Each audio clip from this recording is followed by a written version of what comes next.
നമസ്കാരം. എജുവേൾഡ് കേരള യൂട്യൂബ് ചാനലിലേക്ക് എല്ലാവർക്കും സ്വാഗതം. 2026 അക്ഷര കൈരളി പരീക്ഷാ പതിപ്പിൽ നിന്നുള്ള ഇംഗ്ലീഷ് മാതൃകാ ചോദ്യപേപ്പർ വിശകലനം അവസാന ഭാഗമാണ് ഇന്നത്തെ ക്ലാസ്സിൽ ഉൾപ്പെടുത്തിയിരിക്കുന്നത്. മുൻ ഭാഗങ്ങളുടെ ലിങ്കും കൂടാതെ മുൻവർഷ ചോദ്യപേപ്പർ വിശകലനത്തിന്റെ പ്ലേലിസ്റ്റിന്റെ ലിങ്കും ഡിസ്ക്രിപ്ഷനിൽ കൊടുത്തിട്ടുണ്ട്. അതും കൂടി കാണുക. അതുപോലെ വരും ദിവസങ്ങളിൽ മറ്റു വിഷയങ്ങളുടെയും മാതൃകാ ചോദ്യപേപ്പറുകൾ വിശകലനം ചെയ്യുന്നതാണ്. അതുകൊണ്ട് ഈ ചാനൽ ഇതുവരെ സബ്സ്ക്രൈബ് ചെയ്തിട്ടില്ലെങ്കിൽ സബ്സ്ക്രൈബ് ചെയ്ത് സപ്പോർട്ട് ചെയ്യുക. പുതിയ ക്ലാസ്സുകൾ അപ്ലോഡ് ചെയ്യുമ്പോൾ തന്നെ നോട്ടിഫിക്കേഷൻ ലഭിക്കുവാൻ ബെൽ ബട്ടൺ കൂടി എനേബിൾ ചെയ്യുക. നിങ്ങളുടെ അഭിപ്രായങ്ങളും നിർദ്ദേശങ്ങളും കമന്റായി അറിയിക്കുക. ക്ലാസ് ഇഷ്ടമായ ലൈക്കും ഷെയറും ചെയ്യാൻ മറക്കരുത്. ചോദ്യപേപ്പർ നോക്കാം. 23 ചോദ്യങ്ങൾ കഴിഞ്ഞ ഭാഗങ്ങളിൽ വിശദീകരിച്ചതാണ്. അതിന്റെ തുടർച്ചയായ 24 മുതൽ 25 വരെയുള്ള ചോദ്യങ്ങൾ 6 മാർക്കിന്റെ ചോദ്യങ്ങളാണ്. അതുകൂടാതെ 8 മാർക്കിന്റെ ചോദ്യങ്ങളും ഈ ക്ലാസ്സിൽ ഉൾപ്പെടുത്തിയിട്ടുണ്ട്. ചോദ്യങ്ങൾ നോക്കാം. Question number 24. Write a news report about the retirement of Sachin Tendulkar from all forms of cricket. എല്ലാ ക്രിക്കറ്റ് മത്സരങ്ങളിൽ നിന്നുമുള്ള സച്ചിൻ ടെണ്ടുൽക്കറിന്റെ വിരമിക്കൽ സംബന്ധിച്ച് ഒരു വാർത്താ റിപ്പോർട്ട് തയ്യാറാക്കുക. ന്യൂസ് റിപ്പോർട്ട് തയ്യാറാക്കാൻ അതൊരു ഹെഡിങ് കൊടുക്കാം. Sachin Tendulkar retires from cricket. Sachin Tendulkar ക്രിക്കറ്റിൽ നിന്ന് വിരമിച്ചു. അതിന് താഴെ സ്ഥലം, തീയതി എന്നിവ കൊടുക്കുക. Mumbai, November 16, 2013. India's legendary cricketer Sachin Tendulkar retired from all forms of cricket after playing his 200th and final test match against the West Indies at Wankhede Stadium, Mumbai. മുംബൈയിലെ വാങ്കഡെ സ്റ്റേഡിയത്തിൽ വെസ്റ്റ് ഇൻഡീസിനെതിരെ തന്റെ 200ാമത്തെയും അവസാനത്തെയും ടെസ്റ്റ് മത്സരം കളിച്ച ശേഷം ഇന്ത്യയുടെ ഇതിഹാസ ക്രിക്കറ്റ് താരം സച്ചിൻ ടെണ്ടുൽക്കർ എല്ലാ തരത്തിലുള്ള ക്രിക്കറ്റിൽ നിന്നുമുള്ള വിരമിക്കൽ പ്രഖ്യാപിച്ചു.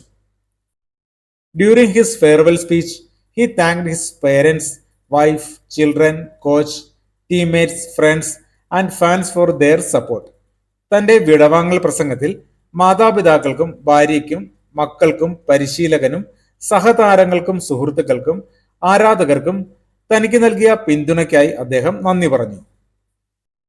Sachin said that his father's guidance and his mother's prayers helped him achieve success. പിതാവിന്റെ മാർഗനിർദ്ദേശവും മാതാവിന്റെ പ്രാർത്ഥനകളും തന്റെ വിജയത്തിന് കാരണമായെന്ന് സച്ചിൻ പറഞ്ഞു. He also expressed gratitude to the Board of Control for Cricket in India (BCCI) and the Mumbai Cricket Association. Indian cricket control ബോർഡിനും Mumbai cricket അസോസിയേഷനും അദ്ദേഹം നന്ദി അറിയിച്ചു. Thousands of fans become emotional and the Master Blaster ended his glorious 24-year cricket career. Master blaster എന്നറിയപ്പെടുന്ന സച്ചിൻ തന്റെ മഹത്തായ 24 വർഷത്തെ cricket ജീവിതം അവസാനിപ്പിച്ചപ്പോൾ ആയിരക്കണക്കിന് ആരാധകർ വികാരാധീനരായി. His retirement marked the end of the great era in Indian cricket. അദ്ദേഹത്തിന്റെ വിരമിക്കൽ ഇന്ത്യൻ ക്രിക്കറ്റിന്റെ ഒരു മഹത്തായ യുഗത്തിന്റെ അവസാനത്തെ സൂചിപ്പിച്ചു. Question number 25. Imagine you got an opportunity to interview Sri Rasool Pookutti, the Oscar-winning music composer. Prepare 3 questions and their possible answers. Oscar പുരസ്കാരം നേടിയ ശ്രീ റസൂൽ പൂക്കുട്ടിയെ അഭിമുഖം ചെയ്യാനുള്ള ഒരു അവസരം നിങ്ങൾക്ക് ലഭിച്ചുവെന്ന് കരുതുക. അദ്ദേഹത്തോട് ചോദിക്കാവുന്ന 3 ചോദ്യങ്ങളും അവയ്ക്കുള്ള ഉത്തരങ്ങളും തയ്യാറാക്കുക. Question number 1. How did you feel when you won the Oscar award? Oscar പുരസ്കാരം നേടിയപ്പോൾ നിങ്ങൾക്ക് എന്ത് തോന്നി? Answer: winning the Oscar was one of the happiest moment of my life. It was great honour for me, my family and my country. It's inspired me to work harder to achieve more. Oscar നേടിയത് എൻ്റെ ജീവിതത്തിലെ ഏറ്റവും സന്തോഷകരമായ നിമിഷങ്ങളിലൊന്നായിരുന്നു. അത് എനിക്കും എൻ്റെ കുടുംബത്തിനും എൻ്റെ രാജ്യത്തിനും വലിയൊരു ബഹുമതിയായിരുന്നു. കൂടുതൽ കഠിനാധ്വാനം ചെയ്യാനും കൂടുതൽ നേട്ടങ്ങൾ കൈവരിക്കാനും അതെന്നെ പ്രചോദിപ്പിച്ചു. Question number 2. What inspired you to choose a career in sound design? Sound design ഒരു തൊഴിൽ മേഖലയായി തിരഞ്ഞെടുക്കാൻ നിങ്ങളെ പ്രചോദിപ്പിച്ചത് എന്താണ്? Answer: I was interested in sound and music from my childhood. My passion for creativity and storytelling through sound inspired me to become a sound designer. ബാല്യകാലം മുതൽ തന്നെ എനിക്ക് ശബ്ദങ്ങളോടും സംഗീതത്തോടും താല്പര്യമുണ്ടായിരുന്നു. ശബ്ദത്തിലൂടെ കഥ പറയാനും സൃഷ്ടിപരമായ കാര്യങ്ങൾ അവതരിപ്പിക്കാനുമുള്ള ആഗ്രഹമാണ് എന്നെ ഒരു സൗണ്ട് ഡിസൈനർ ആകാൻ പ്രചോദിപ്പിച്ചത്. Question number 3. What message would you like to give to young people? യുവജനങ്ങൾക്ക് നിങ്ങൾ എന്ത് സന്ദേശമാണ് നൽകാൻ ആഗ്രഹിക്കുന്നത്? Answer: believe in yourself and work hard for your dreams. Never give up when you face difficulties. Success comes to those who are dedicated and determined. സ്വയം വിശ്വസിക്കുകയും നിങ്ങളുടെ സ്വപ്നങ്ങൾക്കായി കഠിനാധ്വാനം ചെയ്യുകയും ചെയ്യുക. ബുദ്ധിമുട്ടുകൾ നേരിടുമ്പോഴും ഒരിക്കലും പിന്മാറരുത്. സമർപ്പണവും ദൃഢനിശ്ചയമുള്ളവർക്കാണ് വിജയം ലഭിക്കുന്നത്. Question number 26 to 28. Answer any 2 from the following. Each questions carries 8 score. 26 മുതൽ 28 വരെയുള്ള ചോദ്യങ്ങളിൽ ഏതെങ്കിലും 2 എണ്ണത്തിന് ഉത്തരമെഴുതുവാനാണ്. ഓരോന്നിനും 8 സ്കോർ വീതമാണ്. Question number 26. Prepare a speech on the topic, should AI development be paused to ensure ethical compliance? ധാർമ്മിക മാനദണ്ഡങ്ങൾ പാലിക്കപ്പെടുന്നുവെന്ന് ഉറപ്പാക്കാൻ AI വികസനം താൽക്കാലികമായി നിർത്തിവെക്കണോ എന്ന വിഷയത്തിൽ ഒരു പ്രസംഗം തയ്യാറാക്കുക. ഒരു സ്പീച്ച് തയ്യാറാക്കാം. Good morning everyone. Today I would like to speak on the topic, should AI development be paused to ensure ethical compliance? ഇന്ന് ധാർമ്മിക മാനദണ്ഡങ്ങൾ ഉറപ്പാക്കാൻ AI വികസനം താൽക്കാലികമായി നിർത്തിവെക്കണോ എന്ന വിഷയത്തെക്കുറിച്ച് ഞാൻ സംസാരിക്കാൻ ആഗ്രഹിക്കുന്നു.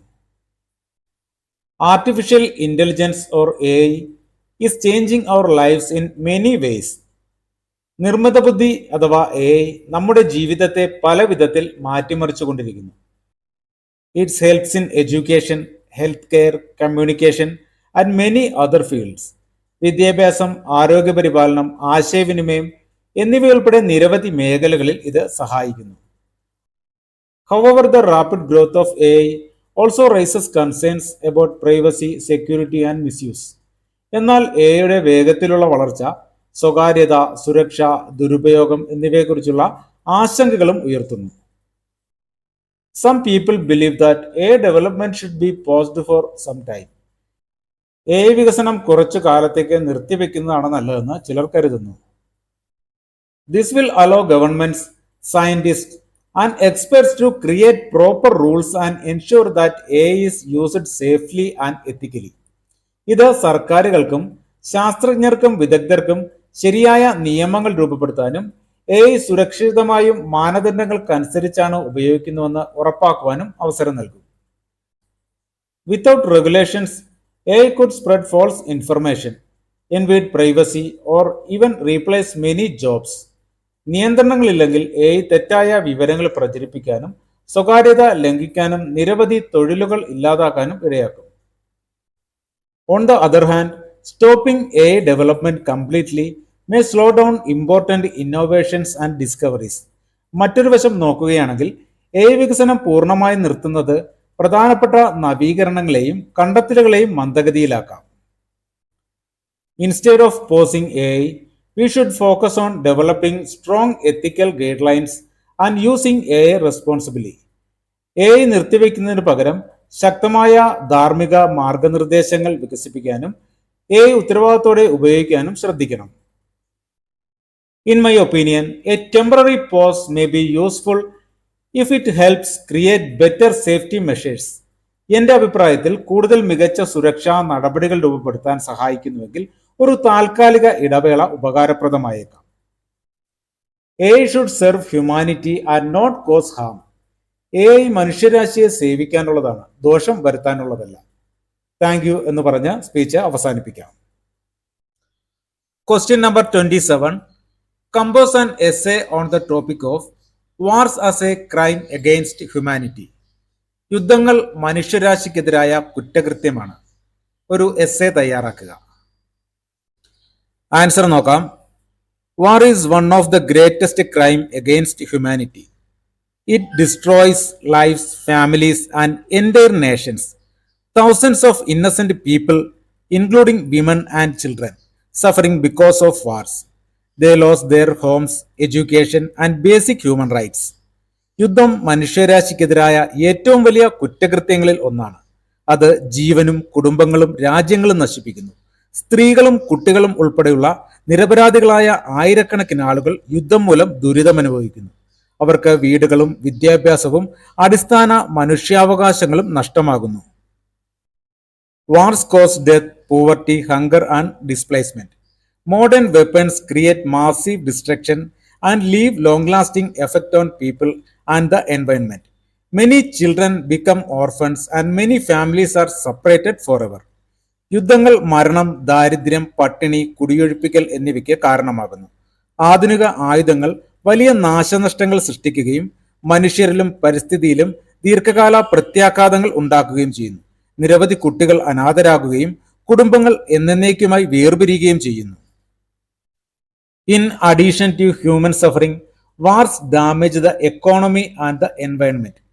Cities are reduced to ruins, natural resources are wasted, and valuable public funds are spent on weapons instead of education, healthcare, and development. മനുഷ്യരുടെ ദുരിതത്തിന് പുറമെ യുദ്ധങ്ങൾ സമ്പദ് വ്യവസ്ഥയെയും പരിസ്ഥിതിയെയും തകർക്കുന്നു. നഗരങ്ങൾ അവശിഷ്ടങ്ങളായി മാറുന്നു. പ്രകൃതി വിഭവങ്ങൾ നശിക്കുന്നു. വിദ്യാഭ്യാസത്തിനും ആരോഗ്യ പരിപാലനത്തിനും വികസനത്തിനുമായി ഉപയോഗിക്കേണ്ട ധനം ആയുധങ്ങൾക്കായി ചെലവഴിക്കുന്നു. Modern wars also create refugees and humanitarian crisis. Millions of people are forced to leave their homes and seek shelter in other places. Such situations lead to poverty, hunger, disease, and social instability. ആധുനിക യുദ്ധങ്ങൾ അഭയാർത്ഥികളെയും മാനുഷിക പ്രതിസന്ധികളെയും സൃഷ്ടിക്കുന്നു. ദശലക്ഷക്കണക്കിന് ആളുകൾ സ്വന്തം വീടുകൾ ഉപേക്ഷിച്ച് മറ്റിടങ്ങളിൽ അഭയം തേടാൻ നിർബന്ധിതരാകുന്നു. ഇത് ദാരിദ്ര്യത്തിനും പട്ടിണിക്കും രോഗങ്ങൾക്കും സാമൂഹിക അസ്ഥിരതയ്ക്കും കാരണമാകുന്നു. Instead of war, nations should solve conflict through dialogue, cooperation, and diplomacy. Peaceful discussions help build trust and understanding among countries. International organizations also play an important role in preventing wars and maintaining peace. യുദ്ധത്തിന് പകരം രാജ്യങ്ങൾ സംവാദത്തിലൂടെയും സഹകരണത്തിലൂടെയും നയതന്ത്രത്തിലൂടെയും പ്രശ്നങ്ങൾ പരിഹരിക്കണം. സമാധാനപരമായ ചർച്ചകൾ രാജ്യങ്ങൾക്കിടയിൽ വിശ്വാസവും പരസ്പര ധാരണയും വളർത്തുന്നു. യുദ്ധങ്ങൾ തടയുന്നതിനും സമാധാനം നിലനിർത്തുന്നതിനും അന്തർദേശീയ സംഘടനകൾ പ്രധാന പങ്കുവഹിക്കുന്നു. In conclusion, war brings only pain and destruction. Humanity must reject violence and work together for peace, justice, and harmony. A peaceful world is the key to a better future for everyone. ചുരുക്കത്തിൽ യുദ്ധം വേദനയും നാശവും മാത്രമേ കൊണ്ടുവരൂ. മനുഷ്യർ അക്രമത്തെ തള്ളിക്കളഞ്ഞ് സമാധാനത്തിനും നീതിക്കും ഐക്യത്തിനുമായി ഒരുമിച്ച് പ്രവർത്തിക്കണം. സമാധാനപൂർണമായ ലോകമാണ് എല്ലാവർക്കും മികച്ച ഭാവിയിലേക്കുള്ള താക്കോൽ. Question number 28. Write a critical appreciation of the poem given below, comparing it with the poem My Heart Will Go On. താഴെ നൽകിയിരിക്കുന്ന കവിതയെ my heart will go on എന്ന കവിതയുമായി താരതമ്യം ചെയ്ത് ഒരു നിരൂപണാസ്വാദനം തയ്യാറാക്കുക. ചുവടെ നൽകിയിരിക്കുന്ന പോയം ഒന്ന് നോക്കാം. Western ballad. When I died, love, when I died, my heart was broken in your care. I never suffered love so fair, as now I suffer and a bit. When I died, love, when I died. When I died, love, when I died, I wearied in an endless mass that men have walked for centuries, as endless as the gate was wide. When I died, love, when I died. When I died, love, when I died, there was a war in the upper air. All that happens there. There was an angel by my side. When I died, love, when I died. By Allen Ginsberg. Answer നോക്കാം. Western ballad by Allen Ginsberg is a touching poem about love, loss, and loneliness. The speaker expressed deep sorrow after separation from his beloved. The repeated line, When I died, love, when I died, emphasized his emotional pain and despair. The poem uses simple language, repetition, and vivid imagery to convey the depth of love and suffering. Allen ഗിൻസ്ബർഗിന്റെ western ballad പ്രണയം, നഷ്ടം, ഏകാന്തത എന്നിവയെക്കുറിച്ചുള്ള ഹൃദയസ്പർശിയായ കവിതയാണ്. പ്രിയപ്പെട്ടവളിൽ നിന്ന് വേർപിരിഞ്ഞതിനെ തുടർന്ന് കവിക്ക് ആഴത്തിലുള്ള ദുഃഖം അനുഭവപ്പെടുന്നു. When I died, love when I died എന്ന ആവർത്തന വരി അദ്ദേഹത്തിന്റെ മാനസിക വേദനയും നിരാശയും ഊന്നിപ്പറയുന്നു. പ്രണയത്തിന്റെയും വേദനയുടെയും ആഴം പ്രകടിപ്പിക്കാൻ ലളിതമായ ഭാഷയും ആവർത്തനവും ശക്തമായ ദൃശ്യബിംബങ്ങളും കവിത ഉപയോഗിക്കുന്നു. Similarly, My Heart Will Go On by Will Jennings celebrates eternal love that continues even after separation. The speaker believes that true love never dies and remains alive in the heart forever. The lines, near, far, wherever you are, show the strength and permanence of love. അതുപോലെ Will ജെന്നിങ്സിന്റെ my heart will go on വേർപിരിയലിന് ശേഷവും നിലനിൽക്കുന്ന നിത്യ പ്രണയത്തെ ആഘോഷിക്കുന്നു. യഥാർത്ഥ പ്രണയം ഒരിക്കലും മരിക്കില്ലെന്നും അത് ഹൃദയത്തിൽ എന്നും ജീവിക്കുമെന്നും കവിക്ക് വിശ്വാസമുണ്ട്. Near, far, wherever you are എന്ന വരികൾ പ്രണയത്തിന്റെ ശക്തിയും സ്ഥിരതയും പ്രകടമാക്കുന്നു. Both poems deal with the theme of love and separation. However, western ballad focuses on grief, loneliness, and emotional suffering, whereas My Heart Will Go On conveys hope, faith, and everlasting love. Will Ginsberg presents love as a painful experience. Jennings presents it as a source of comfort and strength. രണ്ട് കവിതകളും പ്രണയത്തെയും വേർപിരിയലിനെയും പ്രമേയമാക്കുന്നു. എന്നാൽ western ballad ദുഃഖം, ഏകാന്തത, മാനസിക വേദന എന്നിവയിൽ ശ്രദ്ധ കേന്ദ്രീകരിക്കുമ്പോൾ my heart will go on പ്രത്യാശയും വിശ്വാസവും ശാശ്വത പ്രണയവും അവതരിപ്പിക്കുന്നു. ഗിൻസ്ബർഗ് പ്രണയത്തെ വേദനാജനകമായ അനുഭവമായി ചിത്രീകരിക്കുമ്പോൾ ജെന്നിക്സ് അതിനെ ആശ്വാസത്തിന്റെയും ശക്തിയുടെയും ഉറവിടമായി അവതരിപ്പിക്കുന്നു. The imagery, repetition and emotional tone make both poems appealing. Western ballad leaves the reader with a scene of sadness. Will my heart will go on inspire optimism. Thus, both poems beautifully explore the power of love and different perspectives. ദൃശ്യബിംബങ്ങളും ആവർത്തനവും വികാരഭരിതമായ ശൈലിയും രണ്ട് കവിതകളെയും ആകർഷകമാക്കുന്നു. Western ballad വായനക്കാരിൽ ദുഃഖത്തിന്റെ ഒരു അനുഭൂതി സൃഷ്ടിക്കുമ്പോൾ my heart will go on പ്രത്യാശയും ആത്മവിശ്വാസവും നൽകുന്നു. അങ്ങനെ ഈ രണ്ട് കവിതകളും വ്യത്യസ്ത കാഴ്ചപ്പാടുകളിലൂടെ പ്രണയത്തിന്റെ ശക്തിയെ മനോഹരമായി അവതരിപ്പിക്കുന്നു. 2026 അക്ഷരകൈരളി പരീക്ഷാ പതിപ്പിൽ നിന്നുള്ള English model question paper discussion ഇവിടെ പൂർണ്ണമാവുകയാണ്. ഇതിന്റെ എല്ലാ ഭാഗങ്ങളും കാണുക. കൂടാതെ +1, +2 തുല്യതയുടെ നിരവധി ചോദ്യപേപ്പർ വിശകലനങ്ങൾ ചാനലിൽ ലഭ്യമാണ്. ആ ക്ലാസ്സുകളും കൂടി കാണുക. അതുപോലെ വരും ദിവസങ്ങളിൽ മറ്റു വിഷയങ്ങളുടെയും അക്ഷരകൈരളി മാതൃകാ ചോദ്യപേപ്പർ വിശകലനം ചാനലിൽ അപ്ലോഡ് ചെയ്യുന്നതാണ്. അതുകൊണ്ട് ഈ ചാനൽ ഇതുവരെ സബ്സ്ക്രൈബ് ചെയ്തിട്ടില്ലെങ്കിൽ സബ്സ്ക്രൈബ് ചെയ്ത് സപ്പോർട്ട് ചെയ്യുക. പുതിയ ക്ലാസുകൾ അപ്ലോഡ് ചെയ്യുമ്പോൾ തന്നെ നോട്ടിഫിക്കേഷൻ ലഭിക്കാൻ ബെൽ ബട്ടൺ കൂടി എനേബിൾ ചെയ്യുക. നിങ്ങളുടെ അഭിപ്രായങ്ങളും നിർദ്ദേശങ്ങളും കമന്റായി അറിയിക്കുക. ക്ലാസ് ഇഷ്ടമായാൽ ലൈക്കും ഷെയറും ചെയ്യാൻ മറക്കരുത്. നന്ദി, നമസ്കാരം.